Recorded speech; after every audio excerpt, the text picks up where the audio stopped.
Kinematics की सारी variety घुसेगी इसमें, ठीक है।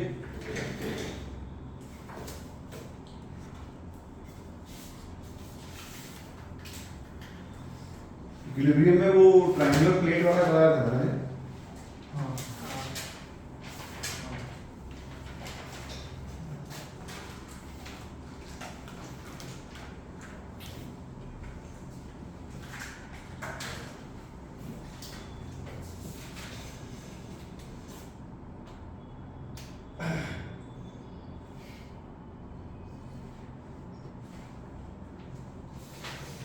एनर्जी कंजर्वेशन कैसे जाती है देखो, सपोज अपने पास एक रॉड है, लेट अस से इस रॉड को मैंने इस पॉइंट पे हिंज कर दिया। हिंज मतलब समझते हो क्या?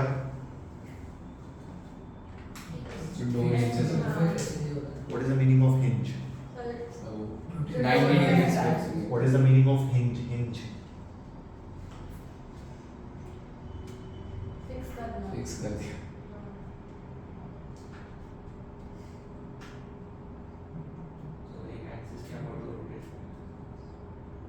ओके, अबे हिंज मतलब कील ठोक दी यार। अबे वो जो तुम बता रहे हो, तुम मुझे बता रहे हो हिंज करने के बाद होगा क्या? खैर समझ में आता है ना बात। सो लेट अस से अपने पास एक रॉड है, मास m, लेंथ l, ठीक है। इसको इस पॉइंट से मैंने रिलीज किया, क्या ये घूमेगा? अरे घूमेगा नहीं घूमेगा? एक रॉड को इस पॉइंट से मैंने रिलीज किया, क्या ये घूमेगा? कैसे? अरे ऐसा मान लो मैंने आपसे पूछा कि जब ये वर्टिकल हो जाएगी, at that time what will be it's angular velocity, कुछ इस टाइप की बात करें। तो सबसे पहले इसको वर्टिकल करने में क्या ग्रेविटी का काम है? Conservative forces. अरे कुछ याद है कहानी?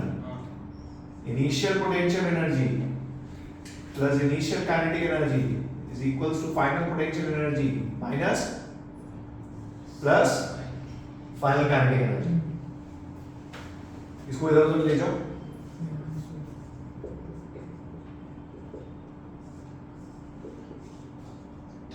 अरे ऐसा ठीक है। अच्छा, चेंज इन पोटेंशियल एनर्जी क्या होती है? mgh। अरे सही है। इसका रॉड का सेंटर ऑफ मास कितनी डिस्टेंस नीचे आ गया? देख, पहले सेंटर ऑफ मास यहां था, अब कहां आ गया? सो कितनी डिस्टेंस? l/2। कितना डिस्टेंस? mg l/2। अरे ऐसा, अरे ठीक है, यहां पोटेंशियल एनर्जी अगर 0 थी तो यहां पे थी mg l/2। अरे सही बात है। Initial kinetic energy 0, final kinetic energy क्या? हाफ mv² लिखूंगा मैं। बॉडी ट्रांसलेशनल मोशन में रोटेशनल मोशन की काइनेटिक एनर्जी कितनी होती है? पहला लेक्चर कुछ याद है? Half I omega square. अरे ठीक है, बस यहां से आंसर आ जाएगा। मोमेंट ऑफ इनर्शिया कितना लिखूंगा मैं यहां पे?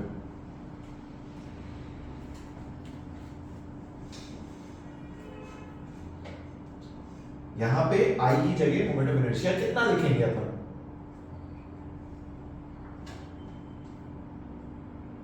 अबे रॉड का मोमेंट ऑफ इनर्शिया कितना होता है?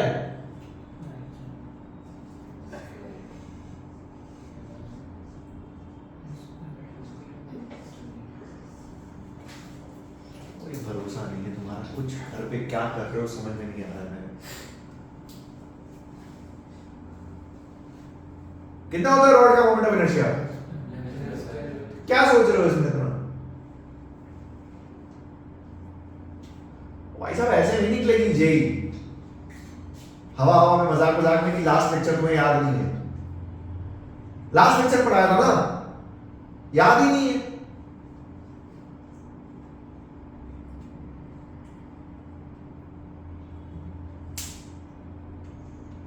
उतारो।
दूसरा सॉल्व करो।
आ गया कितना? half I omega square is equal to mg and cos theta by 2. है?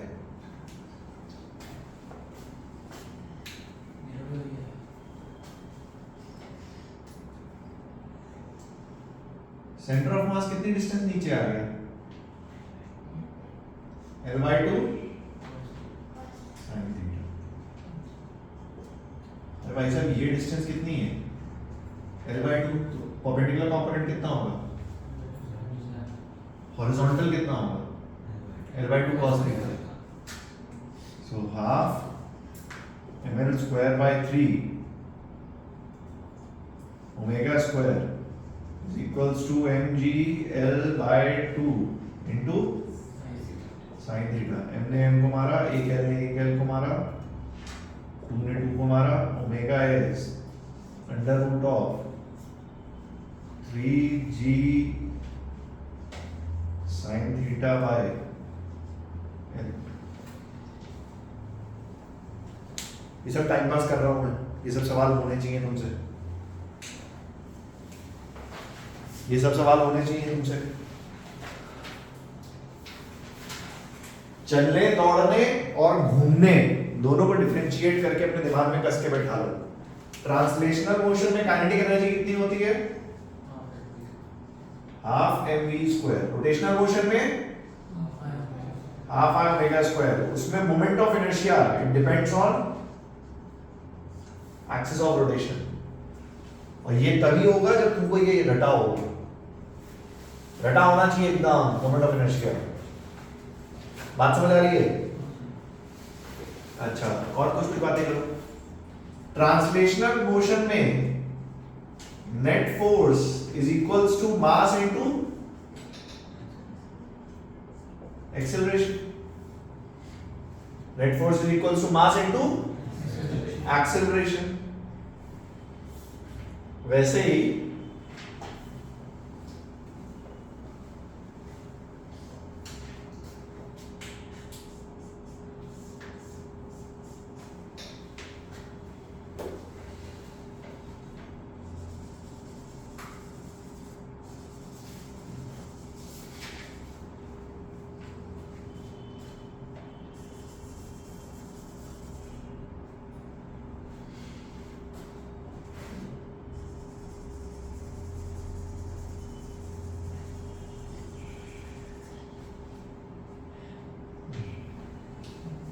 मेरा यकीन है एक दिन तो सुधरोगे। तो ट्रांसलेशनल मोशन में F net equal to mass into acceleration. Similarly rotational motion में हम लिखते हैं टॉर्क। जैसे एक्सेलरेशन कौन देता है? फोर्स। वैसे ही घुमाने का टॉर्क कौन देता है? Angular acceleration. तो फोर्स की जगह आ जाता है टॉर्क, मास की जगह क्या आ जाता है? मोमेंट ऑफ इनर्शिया, और एक्सेलरेशन की जगह क्या है? ये एंगुलर एक्सेलरेशन। सर्कुलर मोशन में एंगुलर एक्सेलरेशन याद है? Rate of change of angular velocity. अरे कुछ याद है? Alpha is tangential acceleration upon R. याद है कुछ जल्दी से? ये वो वाला अल्फा। अरे यार भाई साहब, अभी ठीक है ना? अरे पक्की बात। ए टू देखिए यहां से भी आता है, यहाँ पे r मल्टीप्लाई करो, यहाँ r मल्टीप्लाई करो, a इंटू आर अल्फा बन जाएगा, f इंटू आर टॉर्क बन जाएगा। ठीक है, लेकिन अपने को क्लैरिटी दे, अगर बॉडी चल रही है तो ये कॉन्सेप्ट जो तुम पढ़ चुके हो, और बॉडी घूम रही है तो ये सब नए कॉन्सेप्ट लगेंगे। जैसे देखो इधर,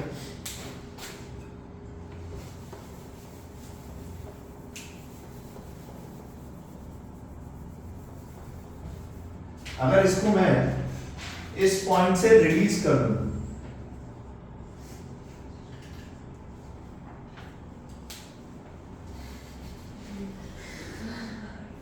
अगर इसको मैं इस पॉइंट से रिलीज कर दूं तो क्या नीचे गिरेगा? जैसे जैसे नीचे गिरेगा क्या इसकी ओमेगा बढ़ेगी? अरे ऐसा हो, मानो मैंने आपसे पूछा at this instant calculate angular acceleration. लो तो देख, सबसे पहले इस इंस्टेंट पे फोर्सेस बनाओ। सो एक फोर्स लग रही है यहां पे सेंटर ऑफ मास पे, कितनी? mg। क्या और कोई फोर्स लग रही है? एक फोर्सेस और लगती है यहां पे जिन्हें हम बोलते हैं हिंज फोर्सेस। क्या बोलते हैं यार? कहीं भी किसी चीज पे कीली मारोगे तो नॉर्मल तो लगेगी ना? अरे लगेगी नहीं लगेगी? इन्हें हम बोलते हैं हिंज फोर्सेस। इसकी एक खास बात है, पहले तो जहां पे आप इसको कील ठोकोगे वहां पे नॉर्मल कंप्लीट सरफेस पे लगेगी, कुछ ऐसे हर तरफ बाहर। अरे ऐसे, अरे इस कील को देखो, यहां पे नॉर्मल ऐसे बाहर लगेगी। अरे कुछ बात समझे? पर बाय डिफॉल्ट हम ऐसा मान के चलते हैं कि सारे नॉर्मल फोर्सेस का जब आप रिजल्टेंट लोगे तो एक नॉर्मल ऐसे आएगा और एक नॉर्मल ऐसे आएगा।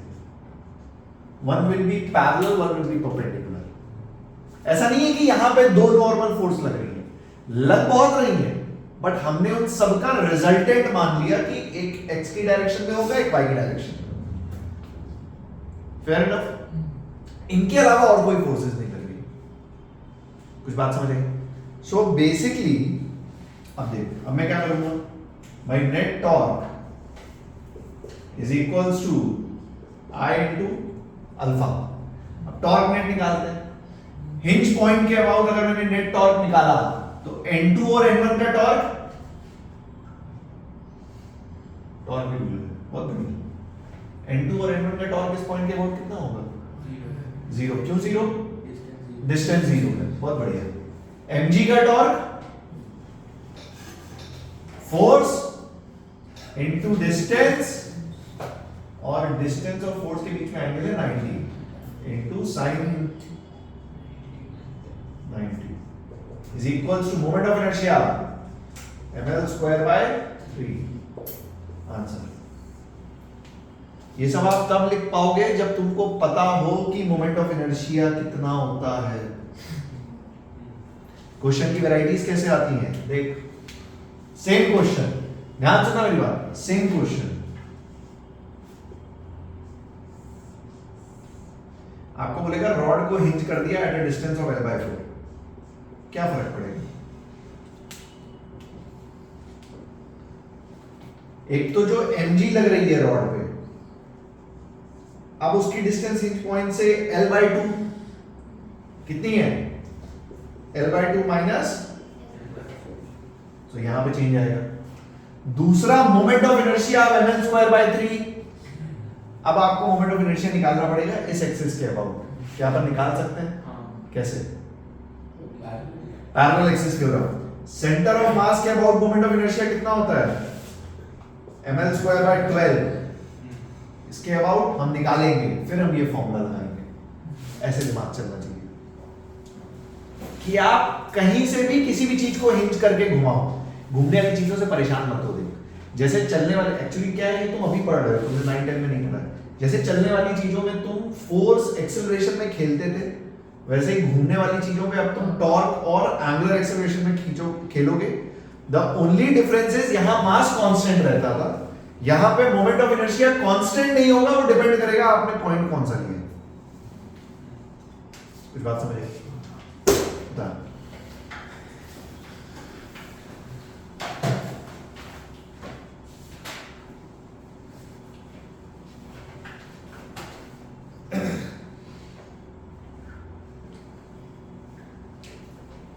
अभी देखो ये तुम अलग अलग पढ़ रहे हो, चीजें चल अलग रही है, घूम अलग रही है। इस चैप्टर के एंड में ये चीजें क्लब इन हो जाएंगी, चलेंगी भी और घूमेंगी भी, और तुम्हारे सर से बाउंस भी होंगी।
तुम्हारी छुट्टी है कब से? थर्सडे से। हाँ मालूम है ना तुम्हें? थर्सडे को छुट्टी है। हाँ थर्सडे को छुट्टी है, थर्सडे से 20 से 30 10 दिन। पूरी एकेडमी को 7 दिन छुट्टी दी गई है, तुम्हें 10 दिन छुट्टी दी गई है। किस लिए? नहीं ऑनेस्टली देखो, डिवीजन मेरा, मैंने तुम्हें 10 दिन छुट्टी दी है। किस लिए? लॉजिक क्या है उसके पीछे? देखो मैं ऑनेस्टली बताऊं, दिवाली के ब्रेक में अगर तुम मुझसे पूछो ऑनेस्टली, तो दिवाली के ब्रेक में छुट्टी नहीं लेनी चाहिए। जिस बच्चे ने दिवाली के ब्रेक में छुट्टी ले ली वो ऑलरेडी 50,000 रैंक पीछे हो गया, सीधी सी बात ये है। अगर आपने दिवाली के ब्रेक में पढ़ना छोड़ दिया, आप ऑलरेडी रैंक में पीछे हो। सही बता रहा हूँ मैंने खुद की शादी में 2 दिन छुट्टी ली थी। दिवाली के ब्रेक में तुम्हें छुट्टी लेने के 2 रीजन है। पहला रीजन, दिवाली एक इंपॉर्टेंट त्योहार है, बच्चा मेंटली थोड़ा सोचता है कि नहीं यार it is a festival, it is a festival. तुम और किसी फेस्टिवल में इतना मेंटली इन्वॉल्व नहीं होते हो। और दूसरा रीजन है, we are almost now covering 50% of the syllabus. तो ये 10 दिन में कुछ नहीं तो बैकलॉग खत्म करने की कोशिश करो। जहां भी जाओ वो सब्जेक्ट ले जाओ जिसमें आपका बैकलॉग सबसे ज्यादा है, और उसको बैकलॉग खींचो। अरे मैं जनरल बता रहा हूँ क्योंकि मुझे पूरा भरोसा है तेरा बैकलॉग सबसे ज्यादा होगा। नहीं फिजिक्स में, फिजिक्स नहीं, इन जनरल इस पूरी क्लास में तेरा बैकलॉग सबसे ज्यादा सर होगा। कहना अप टू डेट हो मैथ्स में। मैं मान नहीं सकता। तो फिर तेरा सेंटर ऑफ मास का एचसीएफ खत्म हो गया। हाँ लास्ट थर्सडे डिस्कस कर रहा है आए।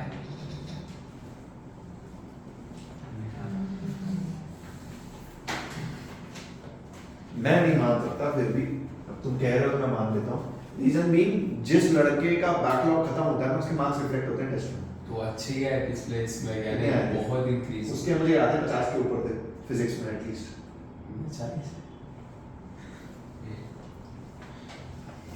अभी मुझे क्लास से 2-3 सिलेक्शन दिख रहे हैं बस as of now, as of date.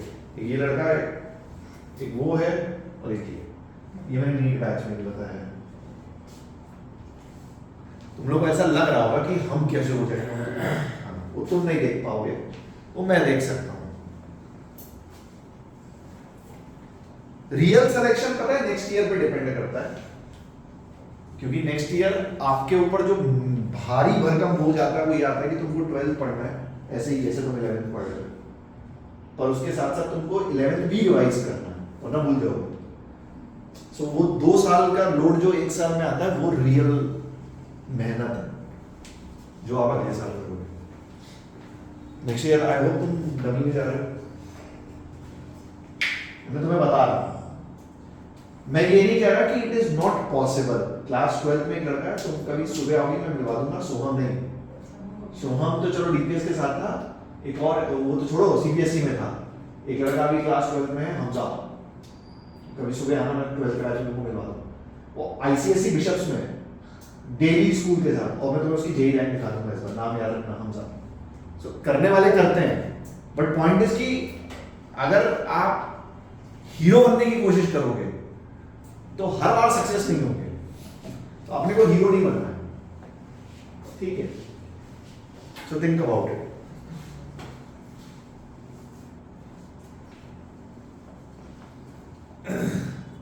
क्या है, मिटा दो इसको।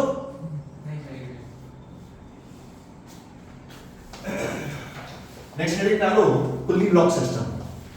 देखो मैं तुम्हें घूमने वाले क्वेश्चंस की ना वैरायटी बता रहा हूं, बस मैं बहुत ज्यादा इसमें पैफा नहीं कर रहा हूं, मैं वैरायटी बता रहा हूं कि देखो ये वैरायटी के सवाल आते हैं। मिटा दो, हेडिंग डालो पुल्ली ब्लॉक सिस्टम। तुमने पुल्ली ब्लॉक सिस्टम पढ़ा था एनएलएम में, याद है कहानी? क्या करते थे पुल्ली ब्लॉक सिस्टम में?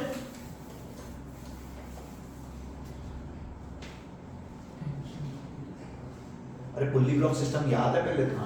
मैं देख एक सवाल लिख लेते हैं अपन, मैं लिख लूंगा।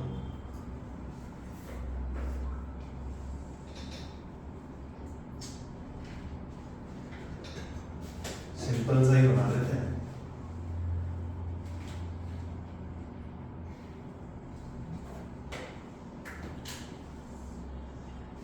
मान लो ये ब्लॉक है अपना, क्या ले लो इसको, M1 स्टैंडर्ड ले लेते हैं, और नीचे एक ब्लॉक है M2। कॉन्सेप्ट सुनना, उसके बाद सवाल कोई तुम्हें तकलीफ नहीं आएगी, कैलकुलेशन है उसके बाद। कॉन्सेप्ट समझो, M1 M2 अपन क्या करते थे, इसमें टेंशन एक्सेलरेशन निकालना होता था, है तो हम क्या बोलते थे भाई ये A एक्सेलरेशन से इधर जाएगा तो ये A से नीचे जाएगा, इस पे इक्वेशन लिखते थे M2G minus tension equal to M2A, इस पे लिखते थे tension is equals to M1A, अरे F net equal to MA। दो इक्वेशन आती थी, दो अननोन होते थे, अपन सॉल्व कर लेते थे। ज्यादा एक वैरायटी इसकी हमने टफ करी थी, यहाँ पे फ्रिक्शन ले लिया, जब फ्रिक्शन ले लिया था एक और फोर्स आने लग गई थी, फ्रिक्शन फोर्स। अरे यार हाँ ना, वो सही बात है, अरे पक्का। अब क्या हुआ, ध्यान सुन, अब हमने बोला कि ये पुल्ली ना मासलेस नहीं है, पहली चीज, this pulley has mass and has friction. Actually अगर तुम क्लियरली ऑब्जर्व करो तो अब हम रियलिटी की तरफ जा रहे हैं। तुम्हारी डे टू डे लाइफ में जो पुल्ली होती है वो मासलेस, उनमें मास भी होता है और फ्रिक्शन भी होता है, वही सीधी सी बात है ना। जब आप रस्सी पुल्ली के ऊपर से खींचते हो तो पुल्ली भी घूमती है, वो पुल्ली को घुमाता कौन है? रस्सी का फ्रिक्शन। नहीं समझ में? मैं कह रहा हूं कि जैसे ये अपनी मान लो पुल्ली है ना, फ्री टू रोटेट, तो एक तो सीन हो कि रस्सी ऐसे चली जाए, है ना, और एक सीन होता है सो ये पुल्ली को जब रस्सी रोटेट करती है, जब तुम कुएं से पानी निकालते हो तो वो देखा वो पुल्ली भी घूमती है। वो पुल्ली घूमती क्यों है? क्योंकि रस्सी का फ्रिक्शन पुल्ली को घुमा रहा है। तुम कितना भी उस पर ग्रीस लगा दो, थोड़ा बहुत तो घूमेगा। अगर कुछ बात समझ आई? सो कुछ ऐसी चीज होती है, ठीक है। अब सुन, मान ले मैंने तेरे को बोला कि भाई ये अपनी जो पुल्ली है, this is of mass m radius r and it is a disc, पहली चीज, ठीक है, फेयर इनफ। अब सुनो, अगर पुल्ली में मास है तो अब यहां पे और यहां पे टेंशन सेम, पहली चीज। ये मैंने उस टाइम पे भी तुम्हें बोला था कि टेंशन सेम है क्योंकि मासलेस पुल्ली हम दे देते हैं। अरे कुछ बात समझ, अरे पक्का कैसे टेंशन सेम आता है, समझ में आ रहा है तुम्हें? देख कोई बात नहीं, इधर देख, मान ले पुल्ली है,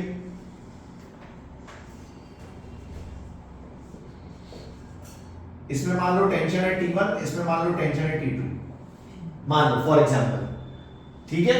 तो पुल्ली पे ना नेट फोर्स लगाओ, तो F net is equals to m। अगर पुल्ली मान लो a एक्सेलरेशन से ऊपर जा रही है, ठीक है, तो हम F नेट पुल्ली पे क्या लिखेंगे, T2 माइनस T1, और मास ऑफ पुल्ली हम क्या लिखते थे, 0, यहां से T2 इक्वल टू T1 आता था। तो हम बोलते थे मासलेस पुल्ली के केस में इस स्ट्रिंग में टेंशन सेम होगी, बट अब ऐसा, तो पहले तो यहां पे टेंशन होगी T1 और यहां पे टेंशन होगी T2। तो सबसे पहले समझने वाली बात है कि जहां पे आप दो इक्वेशन से दो अननोन निकालते थे, अब तीन अननोन आ गए, T2 T1, एक्सेलरेशन तो मैंने अभी बात भी नहीं करी है, दो अननोन तो यहीं पे आ गए, और बात समझ आई? अच्छा, और सुनो, अब एक्सेलरेशन की बात करते हैं। जिस एक्सेलरेशन से ये ब्लॉक नीचे आएगा, क्या उसी एक्सेलरेशन से ये आगे जाएगा हमेशा? सोचो सोचो, मैं चाहता हूं तुम सोचो, जिस एक्सेलरेशन से तुम खींच रहे हो, क्या उसी एक्सेलरेशन से बकेट ऊपर आ रहा है? सोच के देख।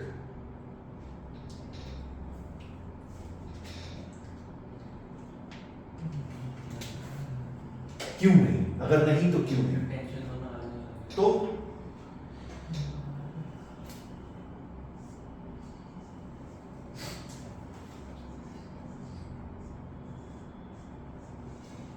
एक टर्म होती है स्लिपिंग। स्लिपिंग समझ में आती है? क्या समझते हो स्लिप से आप? स्लिप इमेजिन करो दिमाग में, ये समथिंग लाइक दिस।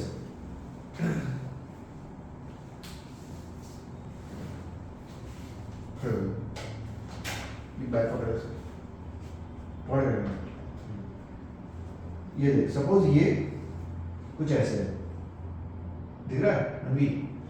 सपोज ये कुछ ऐसे है, ठीक है, it is going like this, ये ऐसे चल रहा है, ठीक है, मान लो चीज ऐसे चल रही है, ऐसे मस्त ऐसे हो रही है। अगर मैं बोलूं ये स्लिप कर रहा है, तुम्हें नहीं दिख रहा? नहीं पक्का? चल इस पे देख, ये अब दिख रहा है, ये इस पे ऐसे ऐसे जा रहा है,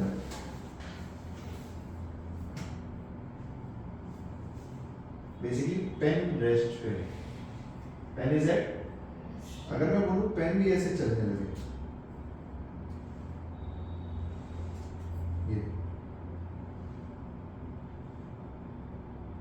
ये वाला केस, पहले ऐसे ऐसे हो रहा था, तो जिस एक्सेलरेशन से ये ऊपर जा रहा है उसी एक्सेलरेशन से ये बाहर आ रहा है, देख, ठीक है। बट अगर पेन स्लिप करने लगे तो ये ज्यादा तेजी से ऊपर आएगा, बट ये कम तेज से बाहर आएगा, तो एक्सेलरेशन में चेंज आ जाएगा। सो इसलिए बोलते हैं कि एक्सेलरेशन दोनों ब्लॉक का सिर्फ तब सेम होगा अगर यहां पे तुम्हारी रोप स्लिप ना करे। अगर यहां पे रोप्स पे स्लिपिंग हो गई तो इन दोनों ब्लॉक का एक्सेलरेशन सेम। कुछ बात समझ आई? मतलब मैं आपको बोलूं विदाउट स्लिपिंग का केस है, ठीक है, तो इसका एक्सेलरेशन नीचे a, इसका एक्सेलरेशन, ठीक है, फेयर इनफ। अब वेरी सिंपल, अपने को T2 T1 A निकालना है, तो पहली चीज तो अपने पास कितने वेरिएबल्स हैं? अब इक्वेशन भी कितनी बनानी है? दो इक्वेशन बनानी तुमको आती है, F net equal to m। Directly लिख देता हूं, देखो पहली इस ब्लॉक पे लिखेंगे m2g minus t2 is equals to m2a। दूसरी इस पे लिखेंगे t1 is equals to m1a, अगर यहां पे मैंने फ्रिक्शन 0 माना है तो, वरना फ्रिक्शन भी आ जाएगा। ठीक है, ये हुई पहली इक्वेशन, ये हुई दूसरी इक्वेशन। अब तीसरी इक्वेशन हम लिखेंगे इस पुल्ली पे। इस पुल्ली को ध्यान, इस एक्सिस के अबाउट ये गोल गोल घूम रही है, स्लिपिंग नहीं है तो गोल गोल घूम रही है। अगर स्लिप होता तो ये रेस्ट पे होती और रस्सी स्लिप कर जाती है ना। अगर ये पुल्ली गोल गोल घूम रही है तो हम क्या लिखेंगे, net torque is equals to I alpha. अरे सही है, टॉर्क देख, एक फोर्स लगी T2 at a distance of R, and force और रेडियस के बीच में एंगल कितना है, 90।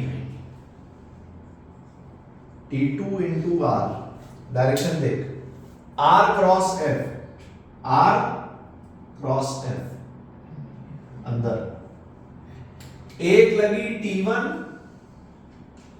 इंटू R, डायरेक्शन देख, R क्रॉस F बाहर, तो T2R minus T1R, this is my net torque, is equals to I alpha. Moment of inertia बोलो डिस्क का इस एक्सिस के अबाउट,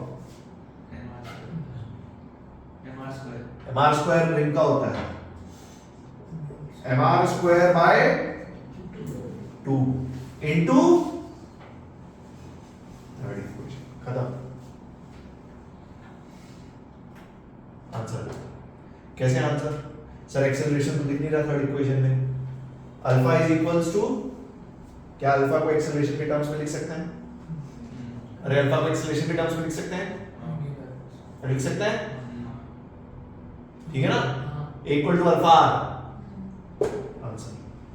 सो बेसिकली जब कभी मास वाली पुल्ली के क्वेश्चंस आएंगे, आपकी पहले तो ये टर्म ढूंढ लेना, और तो मैं तुम्हें बताऊं तुम्हारे केस में मेंस तक में अगर बात करें तो इसके आने की हाई चांसेस प्रोबेबिलिटी। स्लिपिंग वाले भी क्वेश्चंस आते हैं, ऐसा नहीं आ रहा है, बट वो थोड़े से और टिपिकल हो जाते हैं, वो भी मैं एक आध करा दूंगा। उसमें ये दोनों एक्सेलरेशन अलग हो जाता है, तो एक इक्वेशन हम और बनाते हैं, वो कहां से बनाते हैं वो मैं बताऊंगा। ठीक है, फिलहाल विदाउट स्लिपिंग वाली चीज समझो। अगर विदाउट स्लिपिंग है तो दोनों ब्लॉक का एक्सेलरेशन सेम होगा। 3 वेरिएबल आएंगे जिसमें से 2 इक्वेशन लिखना तुम्हें पता है, एक इक्वेशन और तुम लिखोगे वो आती है torque is equals to I alpha से, जो हम पुल्ली पे लिखते हैं। ठीक है, एचसी वर्मा में इसी वैरायटी के कम से कम 3-4 सवाल हैं। क्या डिफरेंस है ध्यान से सुनना। मैंने डिस्क लिया, उन्होंने एक में रिंग ले ली, तो जब आप रिंग ले लोगे यहां पे क्या हो जाएगा, mr स्क्वायर। एक में उसने सिलेंडर लिया, सिलेंडर ले लेंगे, सिलेंडर का moment of inertia, hollow cylinder का, हॉलो सिलेंडर होती है एक मोटी रिंग mr स्क्वायर। मैं डिस्क ले लूं, सॉरी सॉलिड सिलेंडर ले लूं, मतलब ये मटेरियल जैसे जैसे मैं चेंज करूंगा यहां चेंज होगा, बाकी सब सेम। कुछ बात समझे?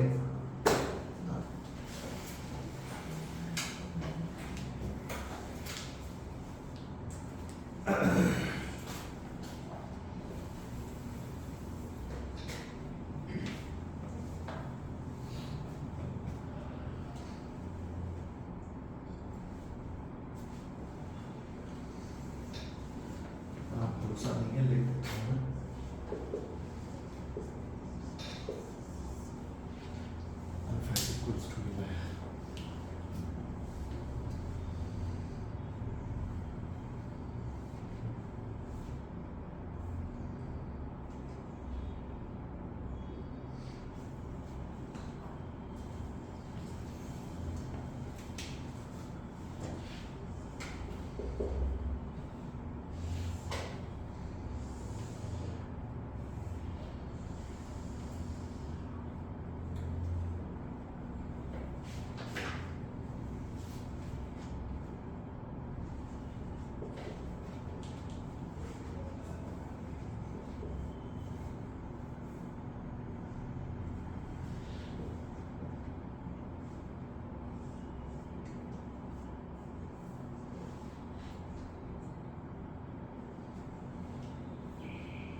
इसमें सब घुसा दिया मैंने, इंक्लाइंड भी डाल दिया, फ्रिक्शन भी घुसा दिया और रोटेशन भी घुसा दिया।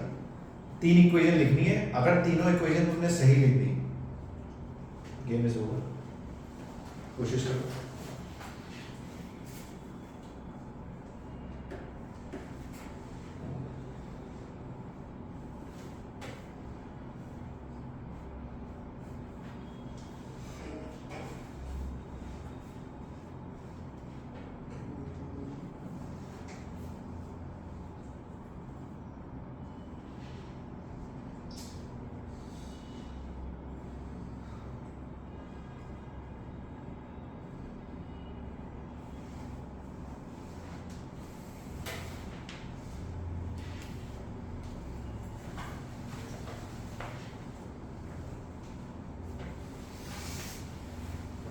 ये मिटा दो पहला वाला।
हाँ हाँ मान लो ना, दोनों का सेम है ना। ए नो स्लिपिंग दिया तो है।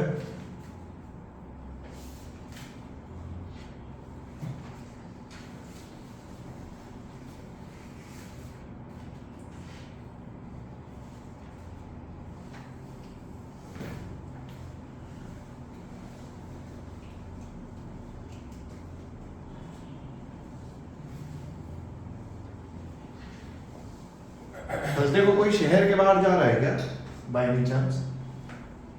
नहीं ना।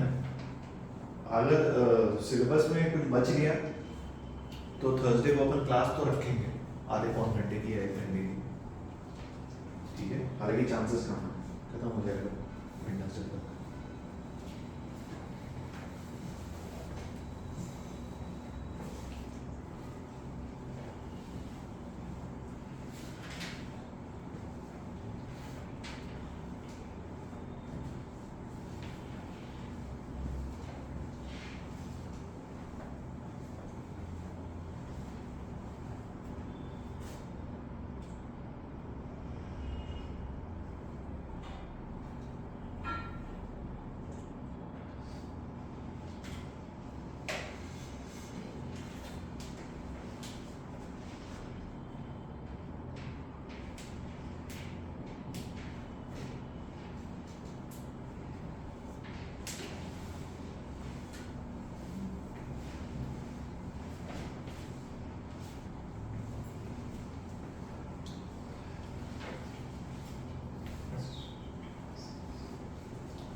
क्या हो गया तेरे गला कैसे खराब हो गया?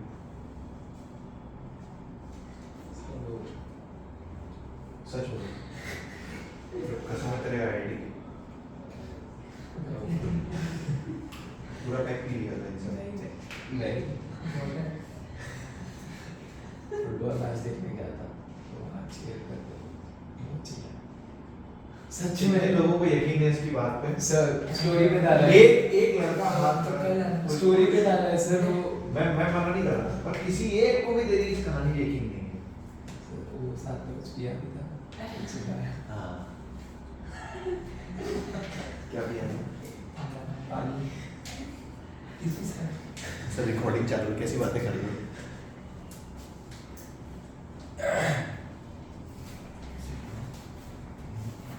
दवाई ववाई खा रहे हो कुछ मेरा क्या पता था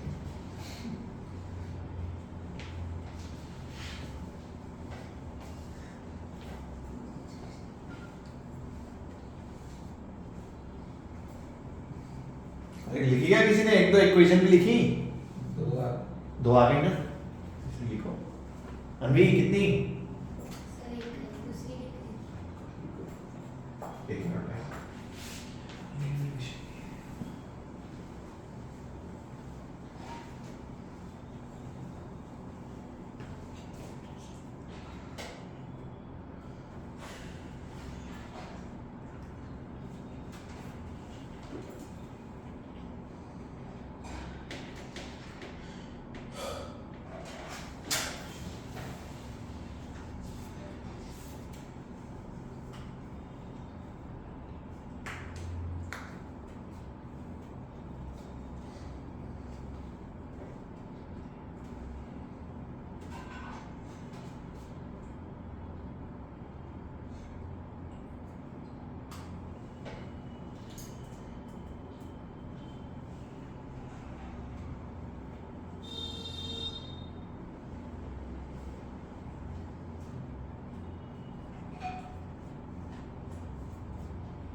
लूप मारो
तो सही किसकी है?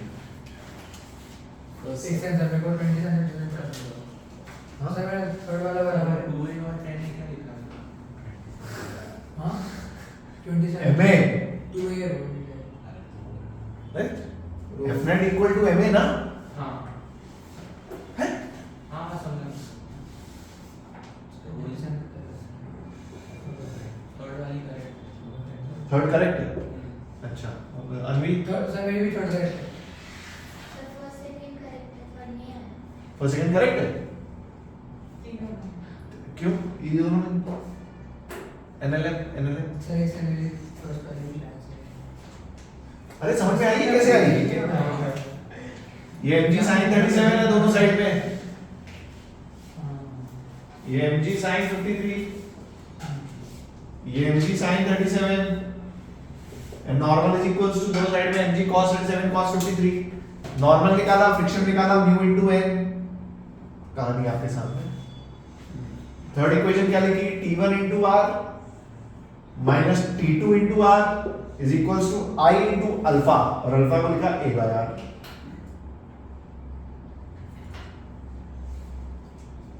जब तक आप ऐसे क्वेश्चन सॉल्व करने तक नहीं पहुंचोगे तब तक आपको प्रैक्टिस चाहिए सीधी सी बात है पेपर में सवाल ऐसे सॉल्व करना है जैसे मैंने किया